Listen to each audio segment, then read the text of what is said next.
Gel যাত্ৰাৰ ভয়তে মুখ্যমন্ত্ৰীৰ শৰণাপন্ন হ'ল নেকি ডিব্ৰুগড়ৰ আছু নেতা।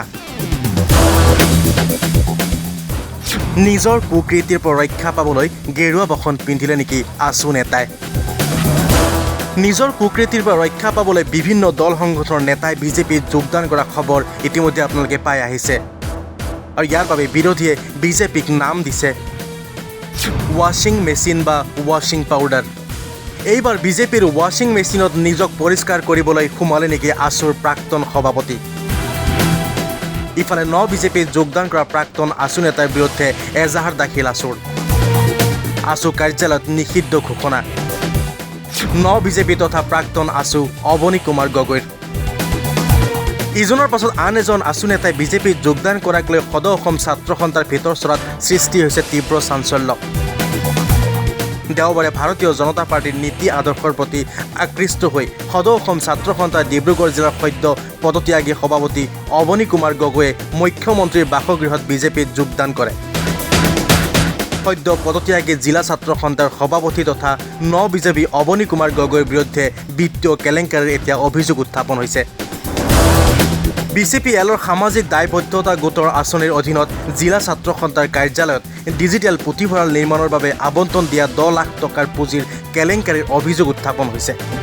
তদুপৰি নামৰূপ আঞ্চলিক ছাত্ৰ সন্থাৰ কাৰ্যালয়টো ভাঙি নতুনকৈ কাৰ্যালয়টো নিৰ্মাণৰ নামত বিভিন্নজনৰ পৰা বৃহৎ পৰিমাণৰ ধন সংগ্ৰহৰ অভিযোগ বিজেপি অৱনী গগৈৰ বিৰুদ্ধে।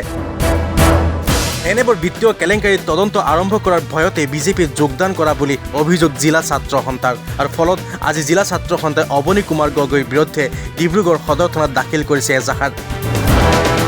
উল্লেখযোগ্য যে দেওবাৰে গুৱাহাটীত মুখ্যমন্ত্ৰী ডক্টৰ হিমন্ত বিশ্ব শৰ্মা আৰু বিধায়ক প্ৰশান্ত ফুকনৰ উপস্থিতিত বিজেপিত যোগদান কৰিছিল বিজেপি অৱনী কুমাৰ গগৈয়ে। ইতিমধ্যে সদ্য বিদায়ী সদৌ ডিব্ৰুগড় জিলা ছাত্ৰ সন্থাৰ যিগৰাকী সভাপতি অৱনী কুমাৰ গগৈ, এই অৱনী কুমাৰ গগৈক আমি সদৌ ডিব্ৰুগড় জিলা ছাত্ৰ সন্থাৰ ইতিহাসত আটাইতকৈ কলংকিত এজন ছাত্ৰ নেতা হিচাপে আমি ঘোষণা কৰিছোঁ। ছাত্ৰ সন্থা কৰি থকা সময়ত তেওঁ শিৰ ফুলাই বিজেপি চৰকাৰৰ বিৰুদ্ধে তেখেতে প্ৰতিবাদী কণ্ঠৰে সমগ্ৰ ডিব্ৰুগড় জিলাক কঁপাই তুলিছিল। কিন্তু সেই বিজেপি চৰকাৰ আজিৰ তাৰিখত তেখেতে বিজেপি চৰকাৰৰ তলত তেওঁ থাকিবলগীয়া হৈছে। বিজেপি তেওঁ ভৰিত ধৰিবলগীয়া হৈছে। তাৰ এটা কাৰণ হৈছে যে BCPLৰ এটা আৱৰ্তিত ধন ডিব্ৰুগড় জিলা ছাত্ৰ সন্থাৰ মুখ্য কাৰ্যালয়ত এটা ডিজিটেল লাইব্ৰেৰী বনাবৰ কাৰণে BCPLে 10 লাখ টকা তাত প্ৰদান কৰিছিল। তাৰ প্ৰথম কিস্তি হিচাপে 5 লাখ টকা BCPLে আমাক আগবঢ়াইছিল। সেই গোটেই কামটোৰ লগত জড়িত আছিল অৱনী কুমাৰ গগৈ ডাঙৰীয়া। কিন্তু সেই আৱণ্টিত ধনৰ কাম প্ৰায় 10% কাম ইতিমধ্যে তেখেতে কৰিছে, কিন্তু বাকী যিবিলাক কাম আছে সেই কামবিলাক তেখেতে কৰা নাছিল। আমি ছাত্ৰ সন্থাই বাৰে বাৰে জিলা ছাত্ৰ নেতৃত্বৰ সভাপতিগৰাকীক আমি বাৰে বাৰে কৈছিলোঁ, কেন্দ্ৰীয় সমিতিক কৈছিল যে কামখিনি আপুনি সোনকালে কৰক, কিন্তু তেখেতে কামখিনি কৰিবৰ ইচ্ছা প্ৰকাশ কৰা নাছিল। সেই সময়তে সদৌ ডিব্ৰুগড় জিলা ছাত্ৰ সন্থাৰ উপদেষ্টা কেন্দ্ৰীয় সমিতিৰ সন্মানীয় সাধাৰণ সম্পাদক শংকৰজ্যোতি বৰুৱাই এই কথা আমাক অৱগত কৰিছিল যে যদি কাম কৰা নাই আমি কেন্দ্ৰীয় সমিতিৰ তৰফৰ পৰা এই গোটেই কামৰ খতিয়ান জানিবৰ কাৰণে এক তদন্ত কমিটি পঠিয়াম বুলি তেখেতে যেতিয়াই আমাৰ আগত অৱগত কৰিছিল, আমি অৱনী কুমাৰ গগৈক তেতিয়া ক'লোঁ যে তদন্ত আহিব, কিন্তু তদন্ত আহিলে তুমি নেবাচিবা, গতিকে তুমি যিমানখিনি কাম আছে সোনকালে তোমালোকে কৰা। কিন্তু তেখেতে কি কৰিলে, সেই কথাটো শুনাৰ পিছৰ পৰা তেখেতে ছাত্ৰ সন্থাৰ দায়িত্বত থকা অৱস্থাটো তেখেতে ভাৰপ্ৰাপ্ত সভাপতি হিচাপে বিভিন্নজনক দায়িত্ব দি তেখেতে ছাত্ৰ সন্থাৰ বিভিন্ন কাৰ্যসূচী আপোনালোকে নিজে প্ৰত্যক্ষ কৰিছে। আগৰো কাৰ্যসূচী তেখেত নাথাকে, ছাইড হৈ থাকে, গোটেই বিষয়বিলাক বা আঁতৰি থাকিব বিচাৰে। গতিকে আঁতৰি থাকি তেখেতে মনে মনে জানিছে বিজেপি দলটো হৈছে অপৰাধী এটা দল।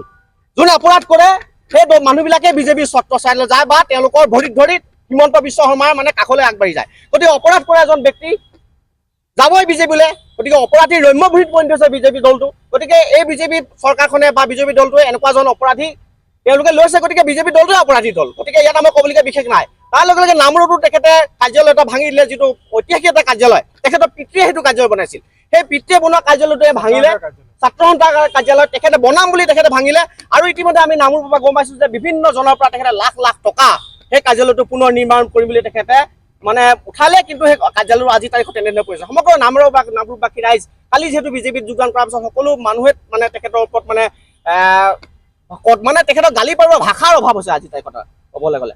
গতিকে আমি ছাত্ৰ সন্থাই আজি এই গোটেই দুটা কেলেংকাৰীৰ ওপৰত আমি ডিব্ৰুগড় সদৰ থানাত এখন এজাহাৰ দিছোঁ, যাতে উচিত তদন্ত হওক আৰু তেখেতে দোষী এইটো কথা স্পষ্ট কথা। আৰু ছাত্ৰ সন্থাৰ ইতিহাসত যাতে এনেকুৱা কলংকিত নেতা যাতে নাহে, আমি ভগৱানৰ ওচৰত তাকে প্ৰাৰ্থনা কৰিছোঁ।